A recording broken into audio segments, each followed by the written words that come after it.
Buenas tardes, bienvenidos y bienvenidas. En primer lugar, excusar a Vicente Pérez Daudí, que es quien tendría que estar aquí en mi lugar por un tema de agenda, no ha podido asistir. Y bueno, hacer una pequeña introducción de lo que es el Observatorio para la Transición a la Ciberjusticia que desde el colegio estamos promoviendo, y luego ya daremos paso a Daniel Acevedo, que nos pueda explicar las novedades que desde ULEX están trabajando con temas de inteligencia artificial. En referencia al observatorio, comentar que se ha puesto en marcha ya este observatorio para la transición a la ciberjusticia, sobre todo a raíz bueno, de todos los cambios a nivel legislativo y a nivel tecnológico que están habiendo y que afectarán a todo el sector. Y lo que se intenta, pues, es que no se pueda generar una brecha digital ni en la ciudadanía ni entre los profesionales. El observatorio intentará promover una serie de programas de reflexión y de investigación para poder trabajar sobre estos temas y tratarlos desde un aspecto más científico. Y luego también, a través del proyecto de Cyberdread que tenemos en marcha ahora mismo en el colegio, hacer una serie de formaciones para todos los colegiados y colegiadas. Eh, los talleres estos que ahora ya tenemos en marcha del proyecto Cyberdread se han impartido durante el 2023 con bastante éxito. Hemos tenido más de 1000 inscritos a lo largo de los 6 meses que se han estado impartiendo, en aspectos muy detallados de ofimática, pero para ayudar a que todo el colectivo tenga herramientas suficientes, pues, para poder moverse en estos entornos digitales que cada vez son más importantes y más mayoritarios. Y un poco el objetivo del observatorio, pues, es seguir trabajando en esta línea. Y sin más, si os parece, empezamos ya. Hago un poco de presentación de Daniel Acevedo, quién es, que al final es un poco el objetivo de esta ponencia que se ha trabajado conjuntamente con VLEX. Daniel es el director global de Product Marketing de VLEX. Tiene más de 10 años de experiencia en innovación, tecnología y management aplicados a servicios jurídicos, y una amplia experiencia en liderazgo de estrategia y ejecución en proyectos de transformación digital en diferentes equipos legales en Colombia, México, Argentina y varios países. Ha sido reconocido por múltiples publicaciones y organizaciones como uno de los líderes mundiales en innovación y tecnología legal, habiendo recibido en 2023, o sea, el año pasado, el prestigioso reconocimiento Fast Case 50 como uno de los 50 pensadores más influyentes en Legal Tech a nivel mundial. Con VLEX lidera la estrategia mundial a nivel de posicionamiento de las soluciones de inteligencia artificial de la compañía.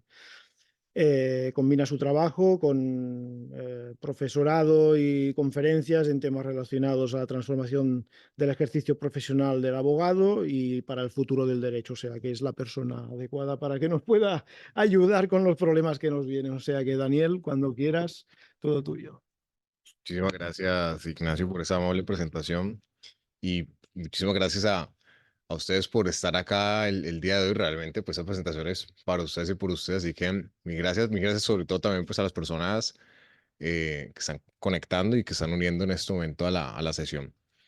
Pues muy bien, el propósito del día de hoy, como ya un poco lo mencionó Ignacio, es contarles un poco acerca de qué va toda esta conversación acerca de transformación digital en el mundo jurídico y particularmente la conversación sobre inteligencia artificial en el mundo jurídico.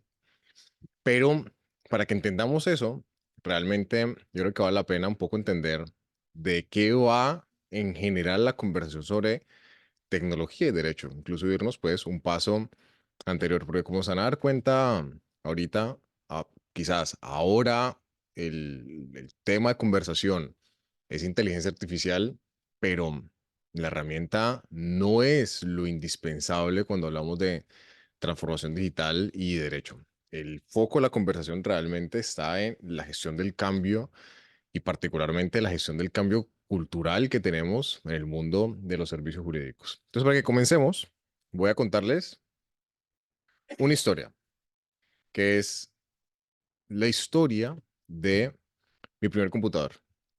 Esto fue más o menos, digamos, una representación de mi primer computador hace ya algunos años, 1997 quizás, un Pentium 4, si mal no estoy, donde mi teléfono celular posiblemente es como 10 veces más potente que lo que era ese computador, ¿no? Pero yo lo amaba con loca pasión porque me permitió pues darme cuenta un poco de qué iba el mundo de la informática.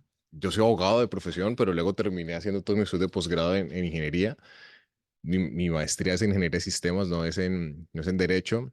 Y todo eso nace acá, desde ese momento, de esa pasión con los computadores hace muchísimos años. Lo más increíble del computador no era el computador per se, sino que le teníamos pijama al computador, ¿no? Que seguramente muchos en sus casas también le tuvieron pijama al computador. Mi mamá era la que más le compraba este tipo de cosas. El computador ella tejía. Yo creo que si el mouse funcionara en una carpeta tejida, ella le hubiera tejido seguramente una carpeta al mouse, pero finalmente pues no funcionó, afortunadamente, pero sí que tenía pijama. Y en mi casa amábamos el computador. Mis papás fueron obsesivos con que lo teníamos que utilizar para absolutamente todo en la vida. Entonces, las tareas, en lugar de ya pues hacerlas en la biblioteca de la casa o del colegio, ahora la tenemos que hacer utilizando Encarta 98, ¿no? Que era un CD, si se acuerdan, donde no se demoraba más o menos como una hora y media en esperar a que el CD funcionara y que luego de la respuesta, en fin, en fin.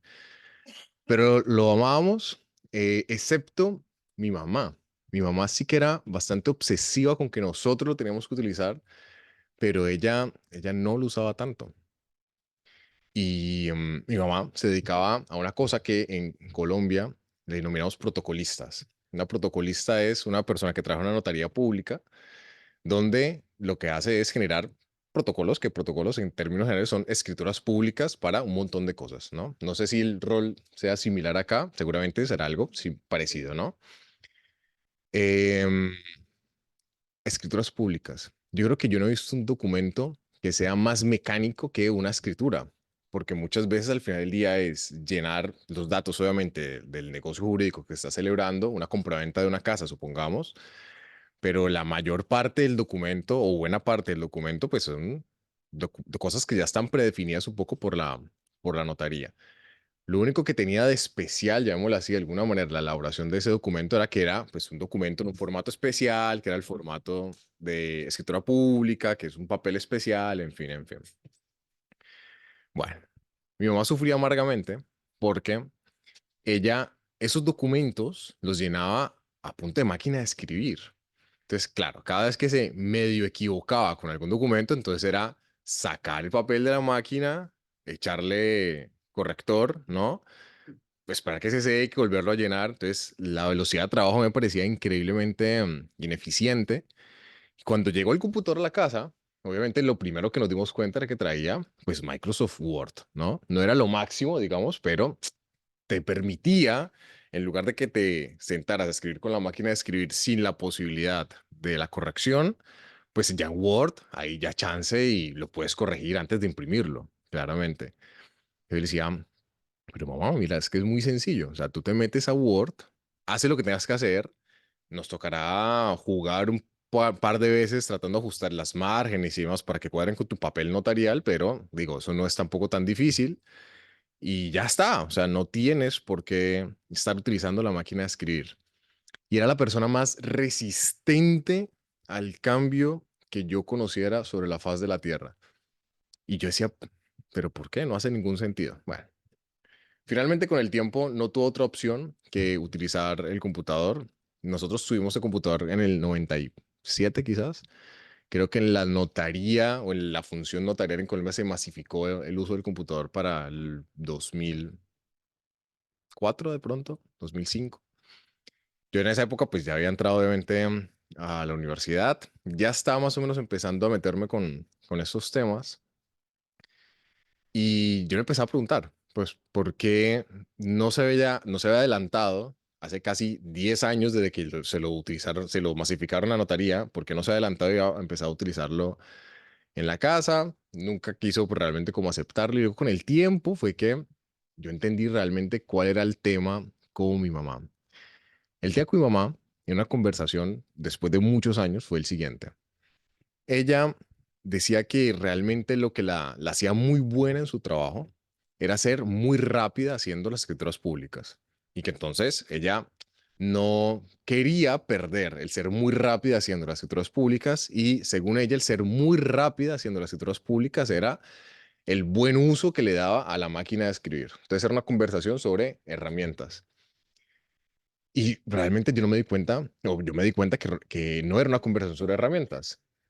Lo que realmente hacía que ella fuera muy buena en su trabajo, después de hacer un proyecto piloto sobre estas cosas justamente en la notaría donde ella trabajaba, era que ella, antes de sentarse a escribir en la máquina de escribir, se tomaba el tiempo de sentarse con el cliente para entender todo el negocio jurídico desde el momento que arrancaba hasta lo que eventualmente iba a terminar siendo una escritura pública. Y eso lo hacía antes de escribir la primera letra. Luego, entonces, eso le permitía darse cuenta realmente de qué iba el tema y muchas veces ayudar al propio cliente a decir, mira, no tienes todavía esos documentos, te falta, no sé, un certificado de paz y salvo, supongamos, de impuestos, para que eventualmente pueda celebrar ese negocio de compraventa a la casa, ve y obtiene ese certificado de paz y salvo de impuestos en la agencia tal, tal, tal, y luego si regresas. Porque si empezamos a hacer eso, no vamos a poder avanzar hasta tanto no tengamos ese paz y salvo y entonces el ejercicio se va a demorar, en fin, en fin. A diferencia de lo que hacían muchos de sus compañeros. Lo que hacían muchos de sus compañeros, también protocolistas, era, llegaba el cliente, decía que necesitaba una escritura pública para lo que sea, y arrancaban inmediatamente a elaborar el documento. Entonces, claro, todo el tiempo era un ir y venir en la conversación entre el cliente y el protocolista, lo cual llevaba además a un montón de errores. Mi hijo, por supuesto que se equivocaba, pero se equivocaba mucho menos de lo que se equivocaban los demás. Entonces ahí el foco de la conversación era no importa qué tan rápido seas. El valor agregado de mi mamá no estaba en ser la persona que más rápido utilizaba una máquina de escribir. El verdadero valor agregado de ella era tomarse el tiempo de sentarse con esos clientes para entender dónde estaba el problema de fondo a resolver. Y esa es la gran reflexión alrededor de la conversación sobre tecnología y derecho. La conversación no es sobre herramientas. Las herramientas, por supuesto, que ayudan un montón, pero hasta tanto no tengamos claro esa herramienta, qué me va a permitir hacer y cómo lo va a poder implementar en el día a día y qué beneficio me va a traer realmente en ese día a día del trabajo del abogado, pues no le va a encontrar tanto sentido, que fue lo que le pasó a mi mamá. Si quizás desde el momento que empezó a utilizar el computador, ella se hubiera dado cuenta que la magia no estaba en una máquina de escribir o en un computador, seguramente ahora pudo utilizar el computador muchísimo antes de que se lo pusieran a fuerza, porque hubiera comprendido que la magia estaba era en ese tiempo que se tomaba en sentarse con el cliente, comprender el negocio jurídico, en fin, en fin, en fin. Lo más increíble de todo esto, queridos todos, es que cuando yo hago esta pregunta, ¿cuál es el problema que estamos resolviendo con la implementación de tecnología y la implementación de inteligencia artificial más concretamente hoy por hoy? Pues muchas veces la gente no lo tiene tan claro, ¿no? Y la conversación casi, casi te termina siendo pues mira, lo estoy haciendo porque veo que es un tema importante, o porque alguien más lo está haciendo, o porque es que necesito ponerme al día, pero ¿por qué? O sea, ¿cuál es el objetivo real de que quieras utilizar inteligencia artificial en tu organización? Les voy a adelantar algo. Sí que hay que utilizarla, sí que es importante, pero quiero que la entiendan y que la utilicen por las razones correctas. La razón correcta del uso de la tecnología no es ponerme al día en la herramienta, ¿no? La razón correcta en el uso de tecnología es darme cuenta el cambio que eso va a traer a mí como abogado en el modelo de negocio que estoy teniendo. Modelo de negocio entendido de una forma bastante general. Así como hay modelo de negocio en un despacho de abogados, también hay modelo de negocio en la administración de justicia, donde el cliente de la administración de justicia pues es el ciudadano. Entonces, modelo de negocio, digamos, como una acepción pues un poco más general, no solamente enfocado al contexto de despachos. Esta reflexión es una reflexión que viene agarrando fuerza desde 1970. Desde 1970 venimos hablando acerca de la importancia del uso de la tecnología como un habilitador para hacer cosas, pero no cala todavía esa reflexión. Todavía nos cuesta un montón de esfuerzo. Acá hay un artículo de esa época del Colegio de Abogados de Canadá, el Canadian Bar Association, donde entrevistaron a un abogado preguntándole que esto de el uso de computadores, pues qué tal, si realmente te cambiaba la vida, no te cambiaba la vida. Y él en ese artículo, pues lo decía de manera muy, muy clara. Decía, mira, pues que me cambie la vida, no. Sí es una herramienta, claro, que me permite trabajar de una manera pues mucho más rápida, pero el beneficio de la herramienta no está en la herramienta en sí. El beneficio de la herramienta está en el tiempo que me he tomado yo en saber qué le voy a pedir a la herramienta que haga y qué cosas realmente me voy a quedar haciendo yo como abogado. Que esto por demás me da pie para otra de las reflexiones importantes de la charla y es, no crean que la herramienta va a hacer el trabajo por nosotros, porque no es así. No hay tal cosa como la tecnología o el abogado, o la tecnología que va a reemplazar al abogado. Esa conversación, yo creo que se utiliza más como un mecanismo para tener likes o visualizaciones, pero no es una conversación real. Y es complicado porque llevamos 40 años de apropiación cultural acerca del uso de herramientas de tecnología, no lo hemos logrado todavía, y eso eventualmente nos lleva al siguiente tipo de cosas. Esta es una noticia de hace poco menos de un año, creo, donde un abogado va y le consulta a ChatGPT cuáles pueden llegar a ser unas posibles sentencias, una jurisprudencia para utilizar en un caso determinado. No sé si escucharon sobre este caso, ¿no? Entonces lo que hace ChatGPT es decirle, claro, por supuesto, te paso un listado de 5 sentencias para que las coloques en tu escrito, tú tranquilo, colócalas tal cual.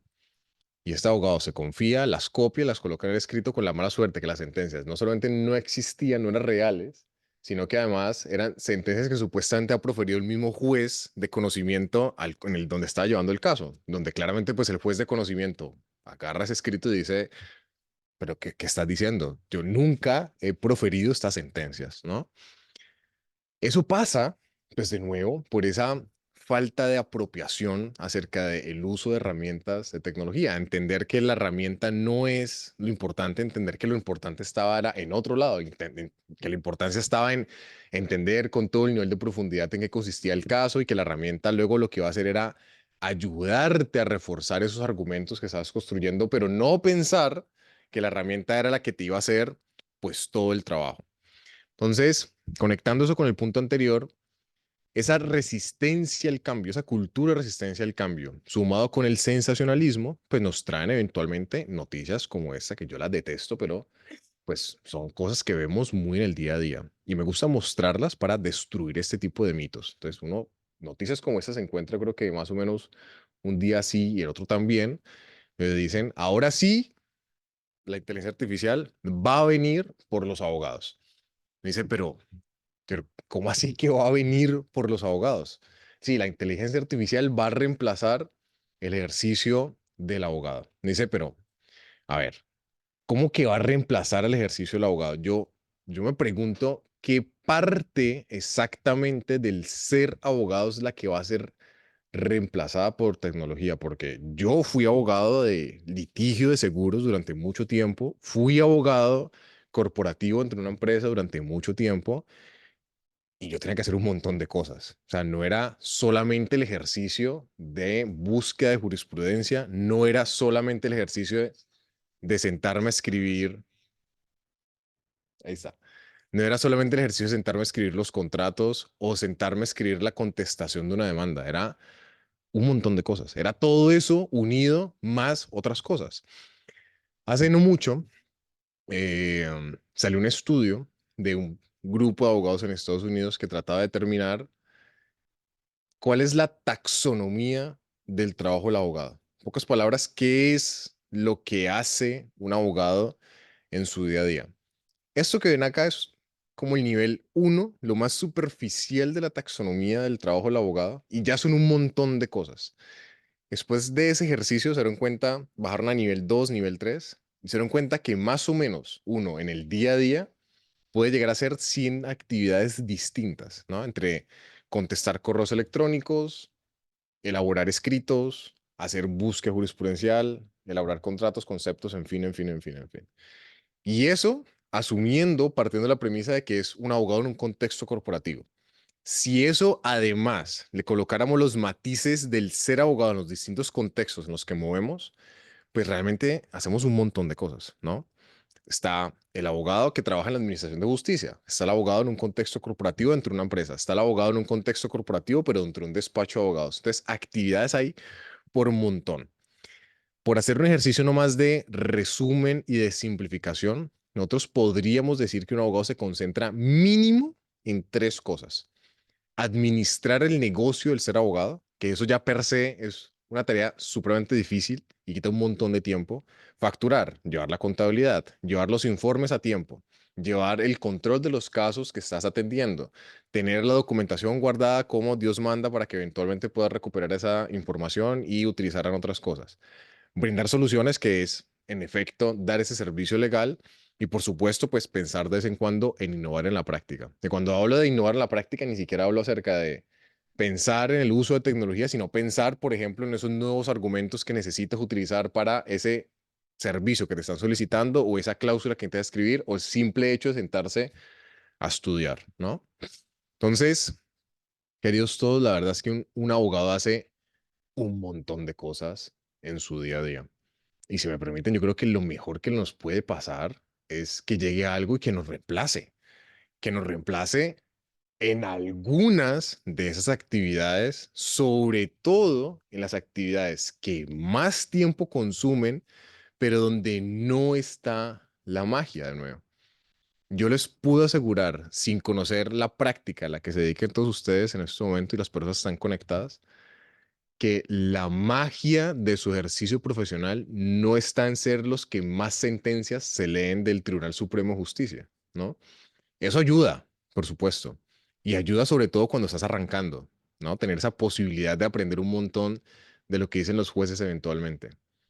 Pero entre más pasa el tiempo, yo estoy absolutamente seguro que ahí no es donde está la razón por la cual los buscan a ustedes como cliente. Entonces, ¿por qué seguirnos desgastando ejecutando un montón de actividades que cada vez más van siendo de menos valor agregado, entendiendo el valor agregado como aquello por lo cual tú te posicionas realmente en un contexto de mercado, ¿no? Todos nos posicionamos en un contexto de mercado. Ah, es que yo soy un abogado de empresa, yo no brindo servicios, yo no me posiciono en un contexto de mercado. No, no, te posicionas en un contexto de mercado. Tú tienes unos clientes que son unos clientes dentro de la organización, que se llama equipo comercial, equipo de marketing, equipo de compras. Si tú le dices al equipo de compras que te pide un contrato, dame chance 3 semanas, voy a pensar de pronto qué sentencias voy a leerme o qué contratos me voy a leer para estructurar tu contrato de distribución que necesitas de manera tan urgente, no le vamos a caer muy bien al equipo de compras, ¿no? Creo que lo que más van necesitando los negocios, sobre todo hoy por hoy, pues es agilidad. Esa agilidad la logramos es con tecnología que nos ayude, que nos reemplace en algunas de esas tareas que tanto tiempo nos quite, donde no está la magia del servicio, no está el valor agregado del servicio. Em, Como nosotros hacemos tantas cosas, por eso es que es tan difícil generalizar una única conversación a hablar acerca de transformación digital y derecho o reemplazo de la tecnología en el contexto del abogado. Cada vez que vean conversaciones de ese, como de ese nivel de abstracción, ténganles un poco como de desconfianza, porque es que, de nuevo, me estás hablando de transformación digital, ¿en qué? Dicho eso, dicho eso, a pesar de que es difícil la generalización, sí que podemos ver que hay un grupo muy pequeño de ciertas tecnologías que le puede llegar a servir a muchos abogados y en muchas facetas de ese ser abogado. Y más exactamente, hay un tipo de tecnología que sí que le puede llegar a servir de manera transversal a muchos de nosotros que nos dedicamos al ejercicio profesional día a día, que son asistentes virtuales. Y lo digo así de manera tan general, asistentes virtuales y no específicamente inteligencia artificial generativa y tal, que ya vamos a ver un poco acerca de eso, pero digo asistentes virtuales porque la verdad es que esto tampoco crean que es una revelación súper nueva de hace 6 meses, donde solamente hace 6 meses que venimos hablando de asistentes virtuales. Asistentes virtuales existen desde que casi que existe el Internet, donde el propósito del asistente virtual es, mira, hagamos una cosa, abogado. ¿Qué tipo de actividades son las que tú haces en el día a día? Ah, no, pues yo necesito elaborar contratos, hacer unos conceptos. No, no, pero antes de eso, ¿qué tienes que hacer? No, pues antes de eso, sentarme con la persona que me va a hacer la solicitud. Ah, o sea que incluso antes de sentarte a trabajar como abogado, hay una serie de actividades llamadas captura de datos, donde en esos datos iniciales que se capturan, hay una serie de cosas que tú vas a hacer. Siempre, siempre, siempre que captures datos, ¿vas a sentarte a hacer un contrato desde cero? No.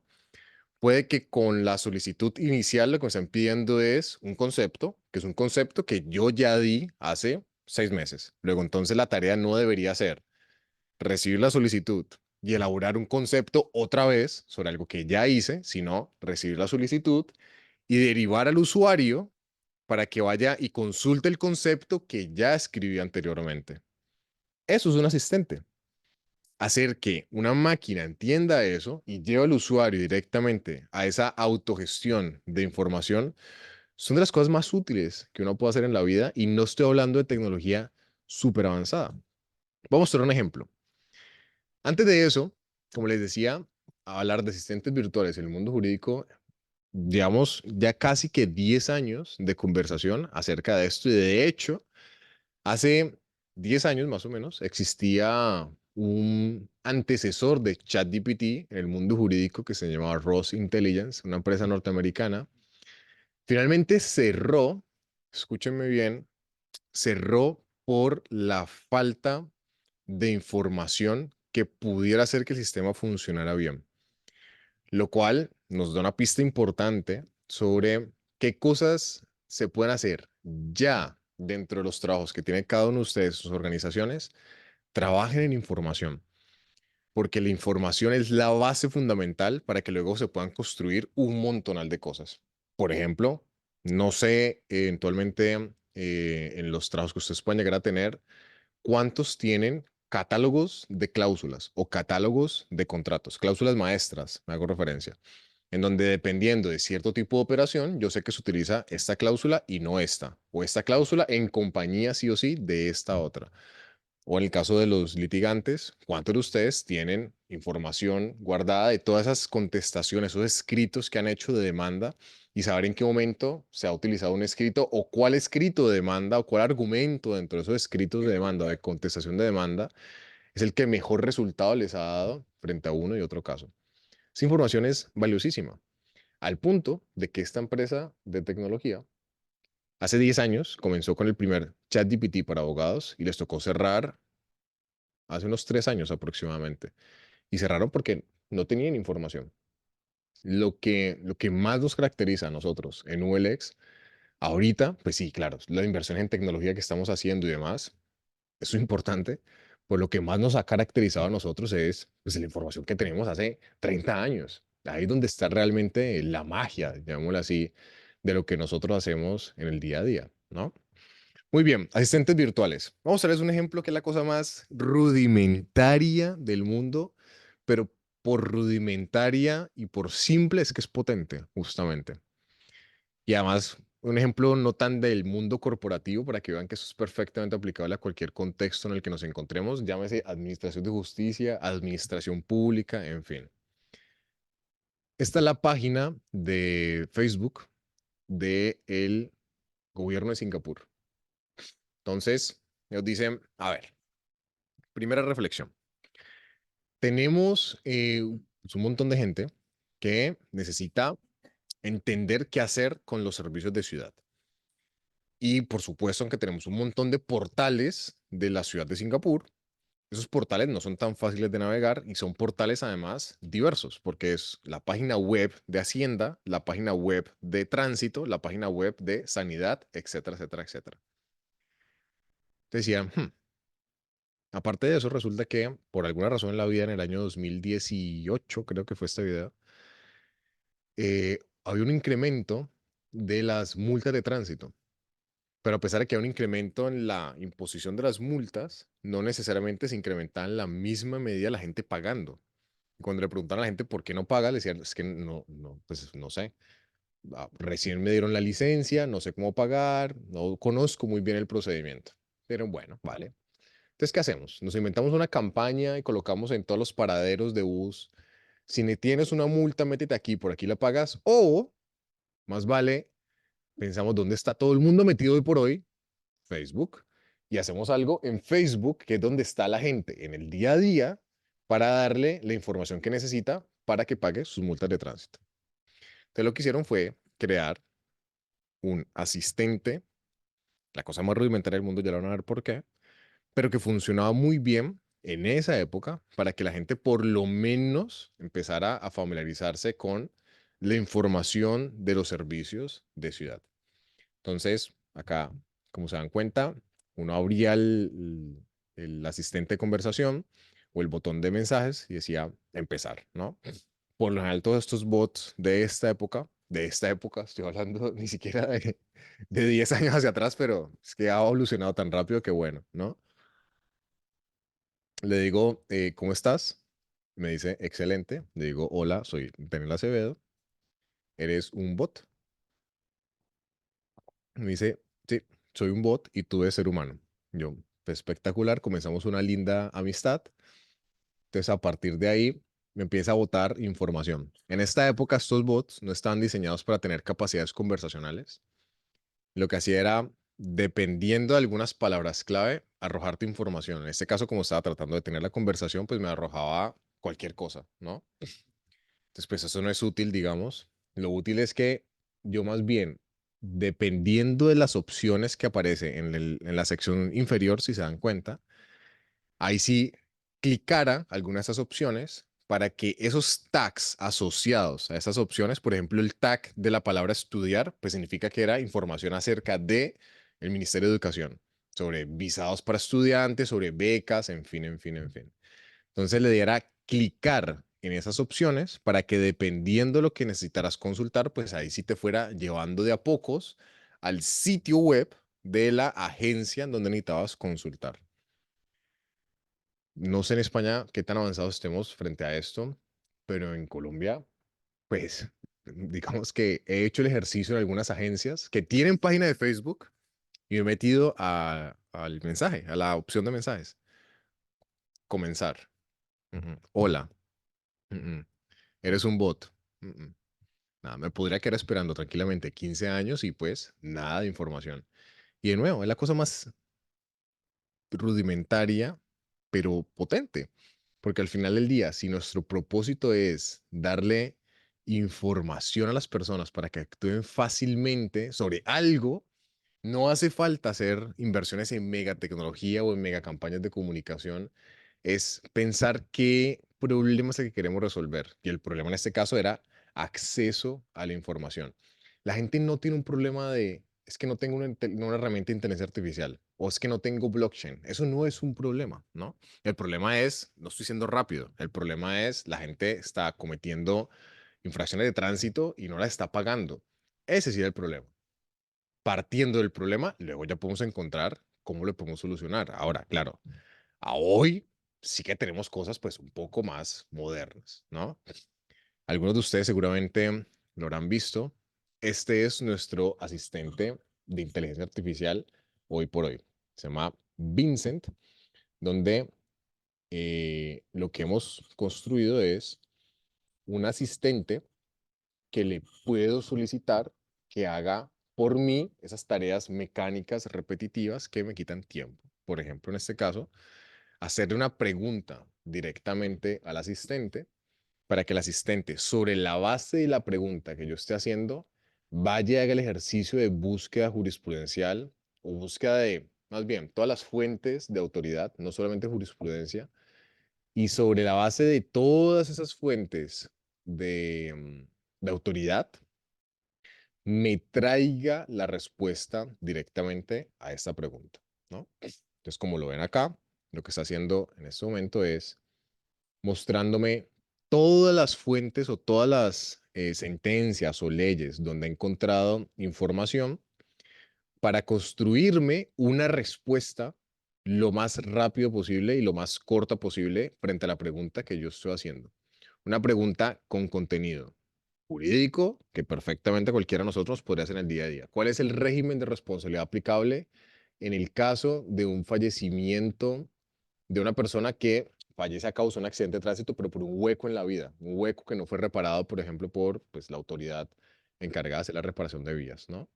Entonces lo que hace es directamente ir a hacer esa búsqueda de información, en donde, a diferencia de un ChatGPT, nosotros, como les decía, nuestra magia está en tener esas fuentes de información, esos catálogos de información. Entonces acá lo que hemos hecho es, que un poco, creo que el video por alguna razón está yendo como raro, pero lo que hacía, si se dan cuenta, en un pedazo un poco más atrás, era por acá, eh, indexarme la fuente de información. Y me dice, según o además la sentencia del Tribunal Superior de Justicia de Madrid con fecha del tal, tal, tal, tal, tal, se habla de tal cosa, ¿cierto? Si yo fuera un abogado litigante, cualquiera, yo desconfiaría mucho sobre esta respuesta. De nuevo, pues escuchando las historias de terror de los que han usado ChatGPT así nomás.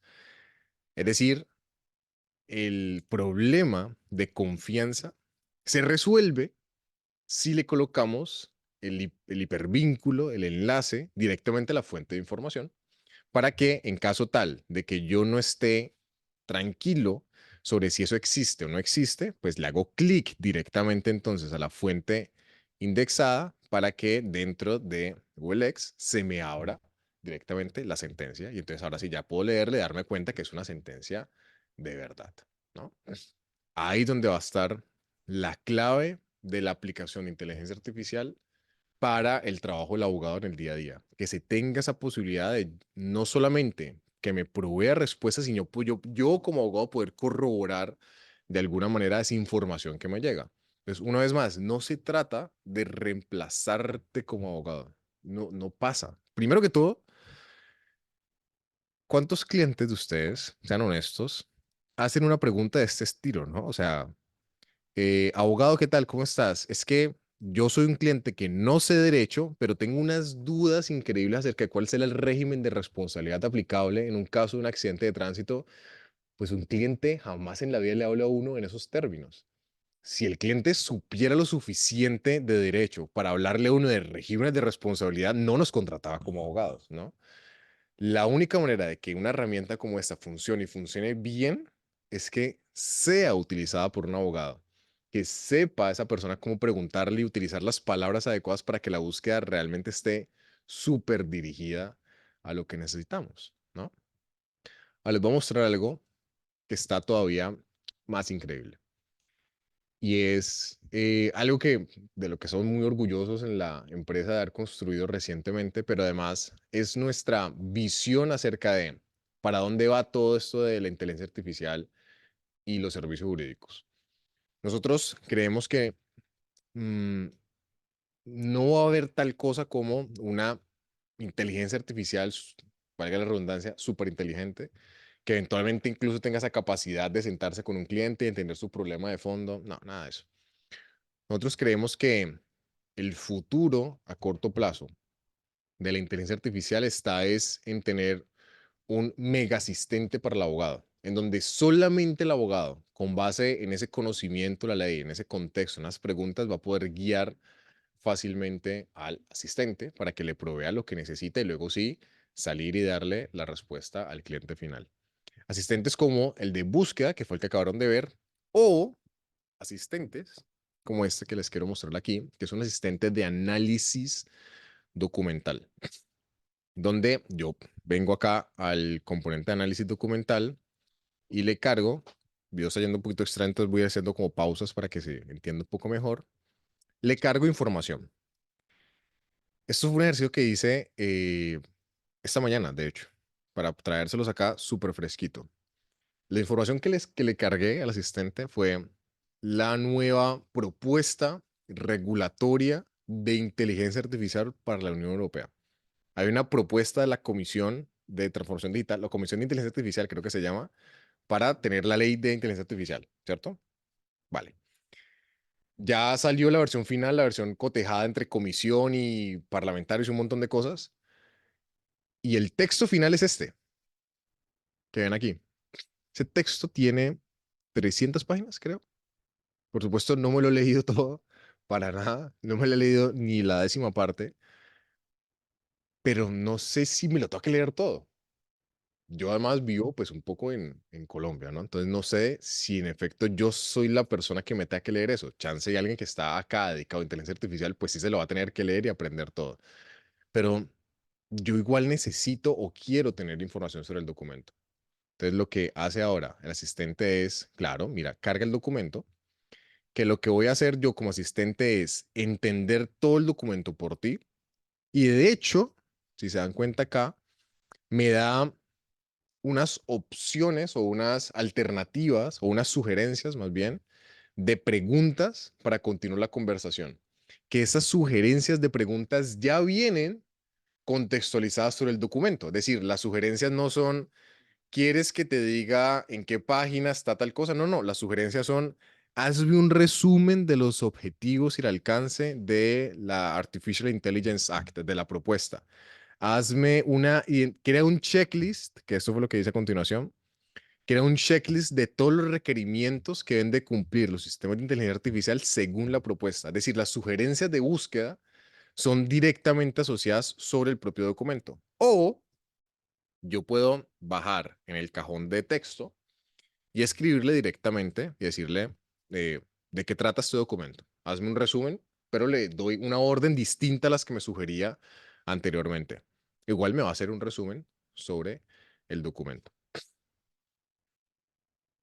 Yo no sé, de pronto, si ustedes participaron alguna vez en la vida en un due diligence corporativo, en una debida diligencia corporativa para hacer revisiones de contratos y tratar de encontrar dónde está la cláusula de cesión de cambio de control o de cesión de control en contratos. Es un ejercicio horrible, porque es leer papel tras papel, tras papel, tras papel para encontrar solamente dónde está esa partecita. Pues imagínense ahora tener la posibilidad de uno utilizar un asistente no para que me interprete la cláusula, eso lo va a hacer yo, pero sí para que el asistente me diga, Daniel, sobre este documento, la cláusula está en esta parte y el resumen de la cláusula es esta. O Daniel, en este documento esa cláusula no existe. Ah, fenomenal, entonces ya sé que ese documento lo descarto y el que sigue y ya está, ¿no? Acá utilicé una de las alternativas de búsqueda que me sugería que era, créame una lista sobre los requerimientos que han de cumplir el sistema de inteligencia artificial y lo mejor es lo que va a pasar a continuación. Ah, bueno, acá les muestro un poco el documento. No se ve tan bien, pero en la sección superior estoy mirando cuántas hojas tiene y son, de nuevo, cerca como de 300 o 400 páginas aproximadamente. Lo mejor es lo que va a pasar ahora a continuación. El documento puede que esté en inglés y él de hecho me va a traer información sobre la fuente original de lenguaje del documento, pero yo le puedo hacer una pregunta en español, así el documento esté en inglés, y él me va a responder en español o en catalán, que fue el ejercicio que también hicimos esta mañana. Así el documento esté en inglés.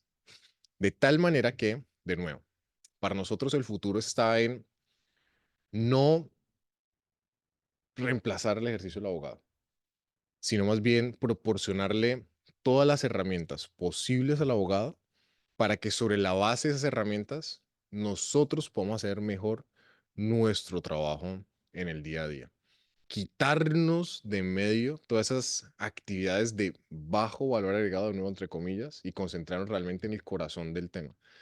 A nosotros no nos pagan por leer documento tras documento tras documento y ahogarnos en una montaña de papeles, de contratos, tratando de encontrar en cuál contrato será que está la cláusula de cambio de control. Nos pagan es por encontrarla y eventualmente sobre esa base de esa información ayudar al cliente a alcanzar ciertos objetivos de negocio, objetivos sociales, en fin, en fin. Entonces, si podemos utilizar algo para ahorrarnos el tiempo de lo demás, pues qué mejor, qué mejor. Ahora la pregunta del millón. Muchas veces se llegan a estas conferencias y dicen, ay, pero claro, es que tú dices que la inteligencia artificial es muy importante porque trabajas en una empresa de tecnología y con la inteligencia artificial. Todo tiene que girar en torno a inteligencia artificial. Para nada. Nos vamos a dar un par de ejemplos de proyectos que en general son buenas ideas y que no necesariamente tienen que ser inteligencia artificial. Para que si de plano dicen, no, si yo todavía no estoy listo para inteligencia artificial, igual de esta charla se lleven inspiración sobre otras cosas que se pueden hacer en el corto plazo y que les va a ayudar un montón a mejorar su ejercicio del día a día. Por si igual quieren reforzar más acerca de cuáles son las tendencias o qué cosas hay más allá de la inteligencia artificial, hay varios reportes, acá les dejo unos en los materiales que luego compartiremos. Reportes de tendencias. Hay una organización en particular que se llama Gartner, que se dedica a hacer reportes de tendencias de un montonal de cosas. Antes de trabajar en ULX, trabajaba en EY Latinoamérica, acá es EY Abogados, pero en general compartíamos muchas buenas prácticas para generar reportes también constantemente acerca de qué cosas están haciendo en los despachos de abogados, qué cosas están haciendo en los equipos jurídicos empresariales, qué tendencias sobre tecnología está haciendo en la administración pública. De hecho, yo creo que en ULX seguramente dentro de poco empezaremos a trabajar también en esa construcción de reportes de tendencias, empezar a hablar con nuestros clientes y con las personas que todavía no son nuestros clientes, pero pronto lo serán, ojalá, que están todo el día pues viviendo esa realidad de un equipo jurídico empresarial, ¿no? Y preguntarles, bueno, cuéntame, ¿qué estás haciendo? ¿Por qué estás haciendo eso? ¿Qué es lo importante? En fin, en fin. De estos reportes de tendencias hay dos ideas que les comparto, que de nuevo son buenas ideas para comenzar pronto por este ejercicio de transformación digital.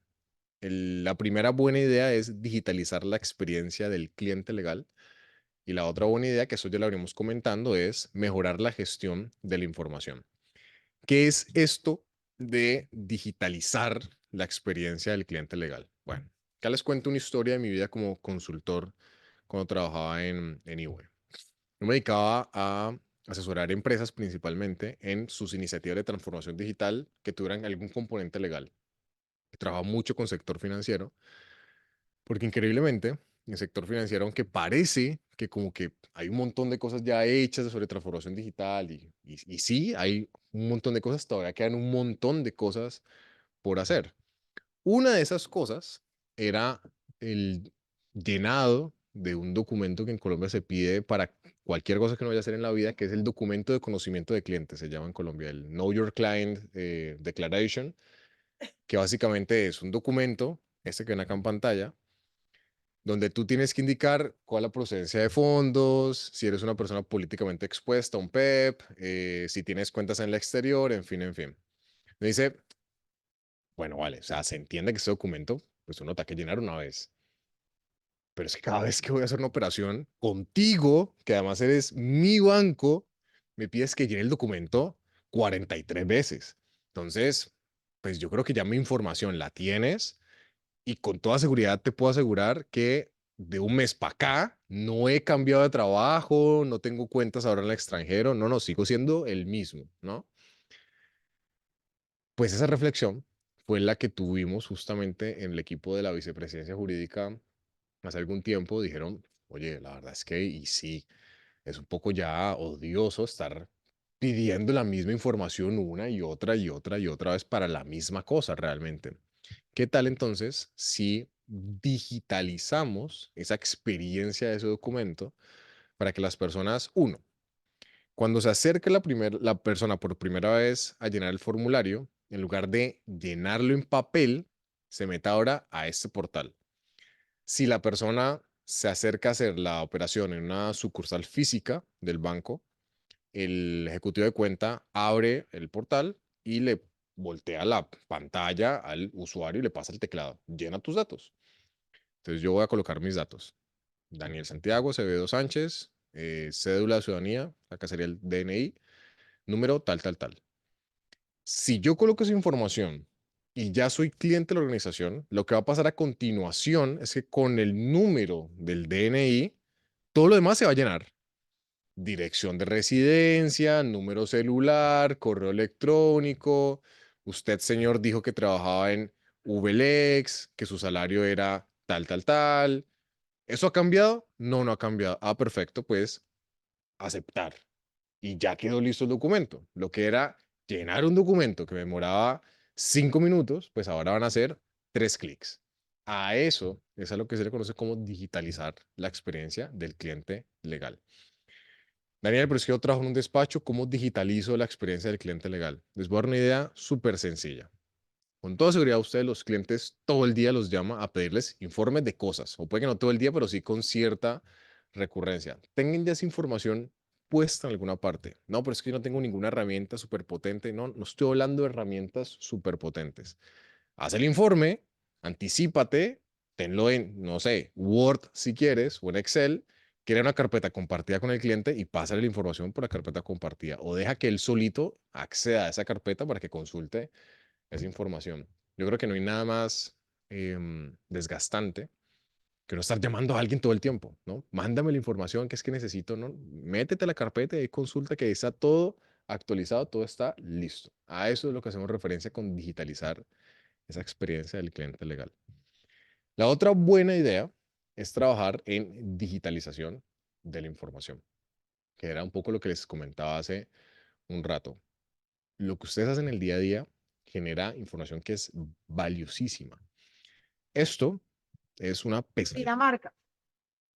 En efectos de buscar el proceso 11, perdón, 12, 2011, 00528, sucesión de Abigail Rodríguez de Naranjo. Como ustedes pueden ver en el video, la cantidad de talegas o lonas que hay llenas de expedientes, o sea, no alcanzamos ni a mirar hacia el fondo porque está más o menos de la altura de nosotros, la rume de expedientes que tienen ahí empacados en lonas. Entonces, para nosotros es imposible encontrar ese expediente. La historia es esta. Es una historia que parece chistosa, pero la verdad es que es triste. Pero es chistosa.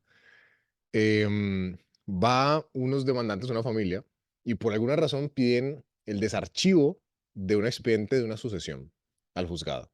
El juzgado dice, ah, pues sí, o sea, en la ley existe una figura que se llama desarchivo del expediente, donde las personas pues, pueden pedirle el expediente al despacho para sacarle una copia. Entonces las funcionarias del despacho se van para el archivo central judicial.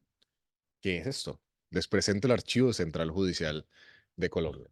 Esto es una pues absoluta locura, porque como se podrán imaginar, de hecho, pues ellas lo dicen ahí, pues perdón, pero, o sea, ¿cómo encuentro el expediente? ¿Cómo lo encuentro? ¿No? No hay manera alguna. Obviamente lo más probable es que los demandantes luego le metan un incidente de desacato al juez o demanden al juez o le inicien un proceso disciplinario, pero es que no había manera alguna de hacer el desarchivo, o sea, de pasar el expediente nuevamente, ¿no? A veces tengo conversaciones con autoridades de justicia en algunos países y pues, me preguntan, Daniel, entonces, ¿tú qué inteligencia artificial súper sofisticada nos recomiendas para que empecemos nuestro proceso de transformación digital? Yo digo, ¿qué inteligencia artificial súper sofisticada? ¿Ya tienes digitalizados los expedientes? No, no los tenemos. Está el archivo central judicial del país. Pues comencemos por aquí. O sea, esto sí es transformador de cara al ciudadano, ¿sabes? Que tú tengas la posibilidad de acceder a tu información. No me importa que sea inteligencia artificial, que yo pueda acceder a una página web, así sea la página web más fea que existe, pero escribir mi número de DNI, que ahí me aparezca, ah, sí, sí, por supuesto. Tú fuiste el demandante en el proceso de sucesión número tal, tal, tal.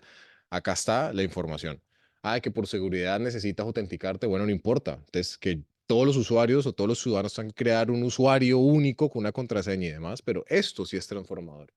No necesariamente el proyecto de inteligencia artificial, no sé qué. Claro, si lo combinas todo con todo y todo, pues vas a tener algo mucho más potente, pero por acá podemos comenzar. Y esto muchas veces parece que es un problema de, sí, las administraciones públicas y es que Colombia no es España, no es Unión Europea. No, no. Hagan ejercicio en las empresas, ¿no? A ver qué pasa. Pregunten en sus organizaciones dónde está el archivo de la organización y si ese archivo está digitalizado o no. En mi vida como consultor les decía que ayudaba a muchas empresas a hacer esos ejercicios de transformación digital. Les voy a contar una historia que es real. Cuando llega la pandemia, muchas empresas nos llaman y nos dicen, bueno, les tenemos una consulta a ustedes, abogados, ¿vale? La pregunta es, ¿la pandemia es constitutiva de fuerza mayor o caso fortuito y por tanto podría llegar a servir como eximente frente al incumplimiento de obligaciones? Entonces, pues, un poco la respuesta era, no tengo la más remota idea de que llamar a un abogado, porque, pues, la verdad es que en el Código Civil no hay tal cosa como artículo 1741. En caso de pandemia, se suspende el cumplimiento de obligaciones. Pues no. Lo máximo que podemos hacer por ti, señor cliente, es agarremos los contratos y veamos la cláusula de fuerza mayor o caso fortuito, la cláusula de limitación de la responsabilidad para entender si chance hay un evento llamado pandemia y que ese evento sirve para congelar las obligaciones o lo que sea. ¿Te hace sentido? Ah, sí, pues me hace sentido. ¿Nos puedes ayudar, por favor, entonces a analizar los contratos? Claro, por supuesto. ¿Y en dónde están los contratos? Ah, ahí ya empiezan a sudar frío porque algunos contratos estaban en físico en el archivero de la vicepresidencia jurídica.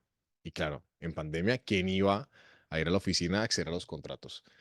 Pero no solamente eso, otros contratos nunca llegan de nuevo a la vicepresidencia jurídica, porque lo que pasa muchas veces en los equipos legales en las empresas es que jurídico ayuda con la gestión del contrato, pero se luego pasa luego el equipo comercial para la gestión de firmas del contrato, ¿no? Entonces, comercial dice, ah, perfecto, yo gestiono las firmas con el apoderado de la contraparte, con nuestro representante legal, en fin, pero el contrato no regresa a la vicepresidencia jurídica. Entonces, se los puedo asegurar, hagan este ejercicio. Revisen en sus sistemas cuántos clientes hay en la organización. Supongamos que hay 100. Les puedo asegurar que el 100% de esos clientes no tienen contratos. Seguramente, en el mejor de los casos, que es lo que me pasaba a mí, el 80% de las cuentas con terceros tienen formalizada esa relación de negocio por medio de contratos, pero no todos. Entonces, quiere hacer algo verdaderamente transformador, comienza por ese ejercicio de digitalización de tu organización, ¿no? Muy bien. Tecnología, entonces, en la práctica del derecho hay por montones. Esto es un mapa de las distintas herramientas de tecnología que hay en Estados Unidos y hay un mapa, yo creo que igual o incluso un poquito más grande también para Europa. Entonces, herramientas hay por montones.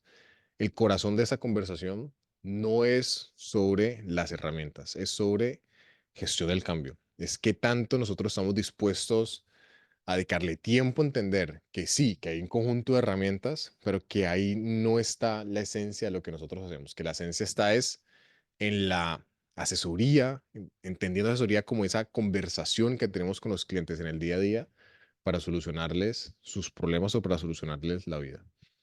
Algunas reflexiones entonces para finalizar. ¿La tecnología va a reemplazar los abogados? Pues por supuesto que no. De hecho, yo creo que la tecnología va a ser la única manera en la que nosotros eventualmente podamos ejercer buen derecho, ¿saben?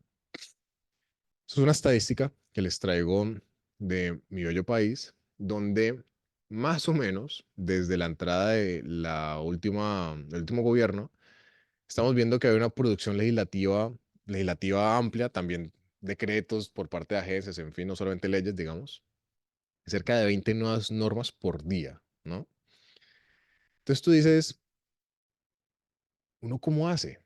O sea, yo era abogado comercialista, que es una área del derecho por demás bastante amplia, ¿no? Yo hoy por hoy veo esto y yo no me siento en la capacidad profesional, y se los juro que estudié y era juicioso y tal, siendo abogado, pero yo hoy por hoy no me siento en la capacidad profesional de decirle a un cliente, sí, yo soy abogado comercialista, tú pregúntame lo que quieras sobre operaciones comerciales y derecho a los negocios que yo te puedo decir exactamente cuál es la última norma aplicable a lo que sea. No tengo la más remota idea, ¿no? ¿Quién puede hacer eso? Y estoy hablando de algo que, ojo, comercial se mueve, pero no se mueve como tributario, como fiscal o como laboral. Yo realmente quisiera saber de los abogados fiscalistas o laboralistas que puedan haber, quiénes están al día 100% siempre con la nueva normatividad que va saliendo. Es muy complicado, ¿no? Y tampoco creo que sea, eh, que la magia esté en ser, es que yo soy el que más actualizado estoy. No, la magia está en, mira, yo sé que eventualmente una producción normativa muy grande en ese sector, y es un sector regulado, en fin, pero no te preocupes, para eso tenemos unas muy buenas herramientas que nos van a estar actualizando constantemente sobre esos cambios regulatorios. Entonces, la clave no está, o el corazón de la conversación no está en yo ser el que más noticias ve para tratar de estar al día sobre la inflación normativa que estamos teniendo en otros países. Es contar con las herramientas para yo no perder tiempo en eso, sino más bien dedicarme a hacer análisis de impacto regulatorio, por ejemplo, ¿no? Tener la capacidad de decirle al cliente, salieron 20 nuevas normas, ¿vale? Pero las 20, hay 19 que no tienen nada de impacto. Entonces, tu tranquilidad. Hay una que sí. Concentrémonos en esa una que sí, pero las demás, que pasen, no importa, ¿no? No van a generar ningún tipo de impacto. Dicho eso, usar tecnología en el corto plazo para ser la única forma de ser mejores abogados. Esto no solamente es algo que creemos nosotros, sino que ya está respaldado estadísticamente en un estudio que sacó Harvard. De hecho, Harvard, en unión con MIT, un montón de gente muy inteligente, donde lo que hicieron fue estudiar en una consultora de negocios cuál era el impacto que tenía utilizar la inteligencia artificial en consultores de negocio. Y en pocas palabras, el impacto es este. Cuando en una escala de 1 a 10, cuando un consultor de negocios no usa inteligencia artificial, sus respuestas, digamos así, su calidad de respuestas oscilan entre 4 y 5, donde la mayor probabilidad, la mayor cantidad, digamos, de respuestas están en 4. Cuando se usa inteligencia artificial, la calidad de las respuestas pasa de 4 a 6. Entonces, eso, en otras palabras, lo que significa es la inteligencia artificial te ayuda un montón a mejorar la calidad del trabajo que tú haces en el día a día, pero tú ya tienes que traer una base. Si hay personas que no tienen la más remota idea acerca de derecho tributario, no van a ser capaces de preguntarle al asistente las cosas adecuadas para que el asistente traiga información valiosa, porque no sé mucho acerca del tema, ¿no? Yo no sé, no creo, pero no sé, si dentro de 5 años a lo mejor ya no haga falta saber de nada, porque a lo mejor si dentro de 5 años, entonces el asistente va a ser tan inteligente que va a ser capaz de, así tú no sepas ni escribir, entender qué es lo que quieres decir. Yo la verdad es que no creo que lleguemos hasta ese punto. Luego, entonces, de nuevo, entre más habilidoso seas tú en tu campo de experiencia y tengas las mejores herramientas, mejor te va a ir a la final del día. Es decir, lo mejor que nos puede pasar es que la tecnología nos reemplace en ciertas tareas. La tecnología no es la clave, la herramienta no es en donde está la conversación está es en cómo por medio de la herramienta vamos a alcanzar a hacer unas cosas. Abogado más tecnología es superior a abogado o tecnología. Abogado con la herramienta adecuada, abogado habilidoso en su campo de especialidad va a ser sustancialmente superior o más competitivo que un abogado que no usa las herramientas adecuadas para ese día a día. Como les estaba diciendo ahorita y quizás para ir cerrando y dejar espacio a preguntas, mm, para mí, yo llevo 10 años dedicado a estudiar acerca de transformación de negocios, transformación cultural, transformación digital en el mundo de servicios legales. Para mí, la inteligencia artificial es el gran punto de inflexión ahorita mismo, porque creo que por primera vez hay algo que realmente tiene el impacto para cambiar la forma en la que nosotros trabajamos, ¿no? La pregunta entonces no va a ser es si la inteligencia artificial va a cambiar o no, no, la inteligencia artificial va a cambiar y va a permitirnos hacer un montón de cosas. La verdadera pregunta para mí es si nosotros culturalmente hablando estamos dispuestos a afrontar esos cambios como los tenemos que afrontar y dedicarle el tiempo que le tenemos que dedicar a aprender de lo que tenemos que aprender para sacarle el máximo provecho, ¿no? Y eso era, queridos, todo lo que les traemos para esta sesión. Dudas, preguntas, comentarios, acá quedan mis datos de contacto. Cuando quieran, escríbanos que nosotros encantados de escucharlos todo el tiempo. E igual tenemos pues espacio de preguntas ahorita mismo tanto en el espacio online como los que tengan acá preguntas presenciales. Muchas gracias, Daniel. Vamos a ver si tenemos alguna pregunta. No sé si hay alguna pregunta a la sala, algún dubte. Miraremos si no en el chat también.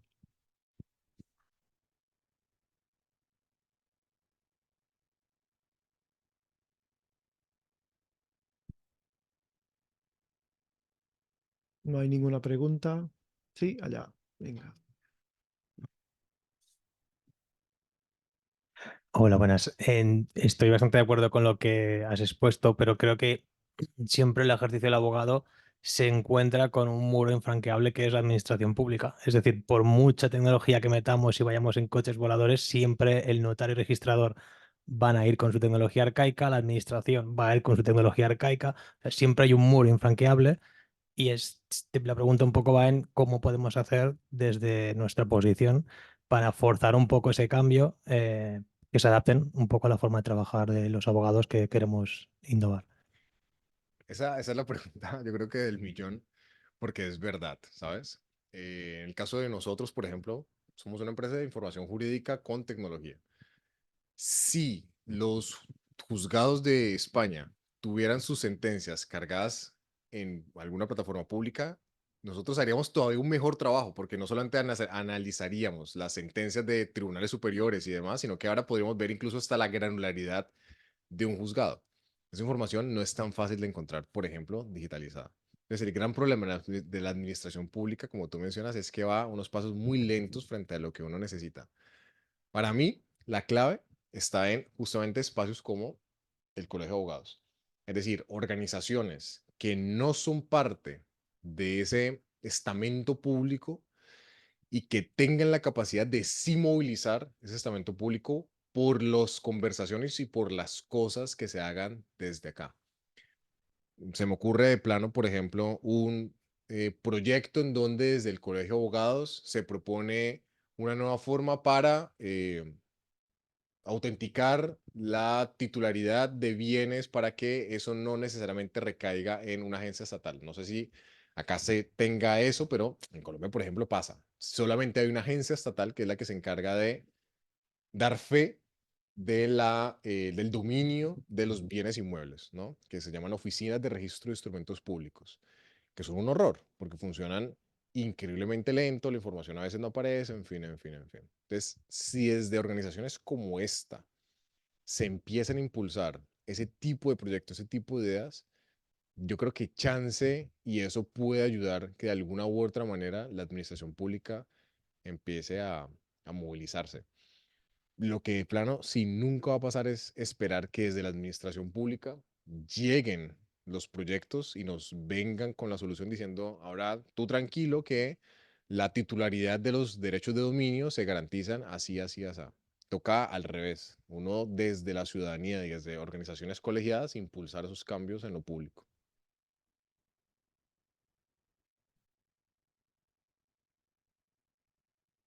Sí, bueno. Eh, um,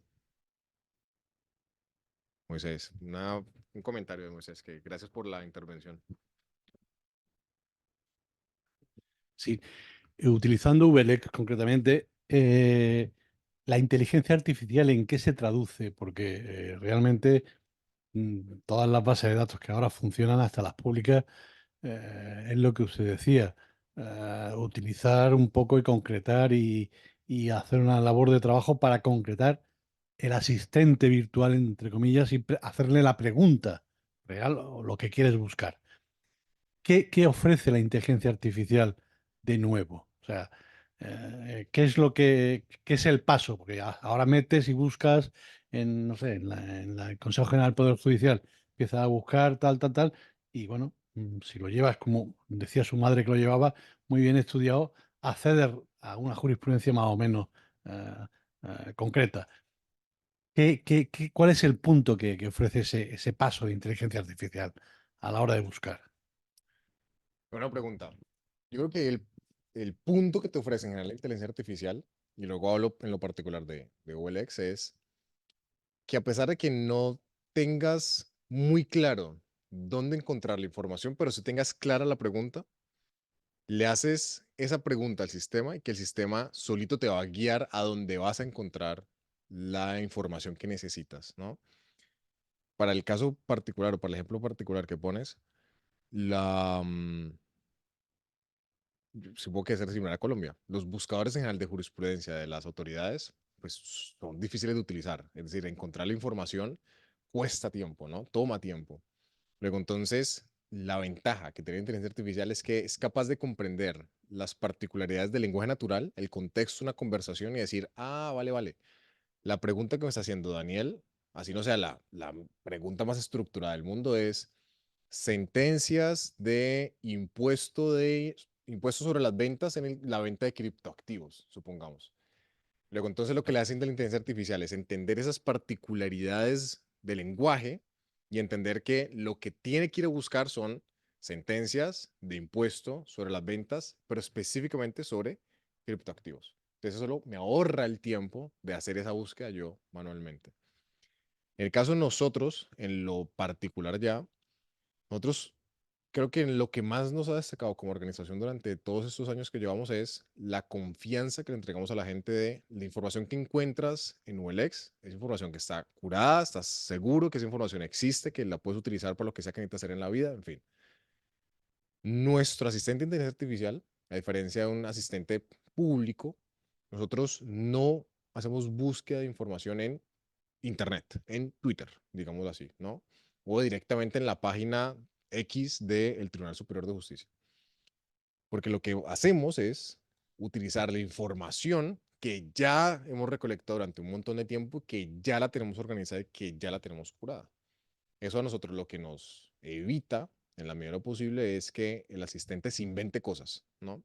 Entonces, esta sentencia sabemos que existe porque además, por diseño de la herramienta, todas las fuentes de información que saca el asistente que dice que se utilizaron para escoger la respuesta, le haces clic y la lees. Es lo que no te encuentras, por ejemplo, en un asistente de inteligencia artificial general, como ChatGPT. Si, si yo creo que hay algo que realmente genera un diferencial entre una herramienta legal y una cualquiera, llamémoslo así, es eso, la información que está abajo para yo estar tranquilo que lo que sea que el asistente me está proponiendo realmente es algo, pues, que existe. Pero digamos que es una respuesta quizás muy larga como por una pregunta muy corta. La respuesta corta a eso sería, la inteligencia artificial lo que te trae es velocidad.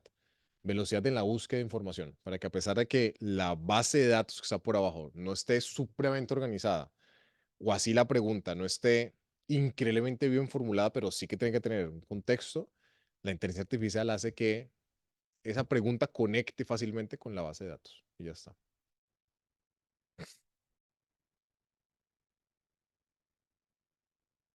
¿Una otra pregunta? Pues la damos por terminada. Muchas gracias, Daniel. Muchas gracias, OLX.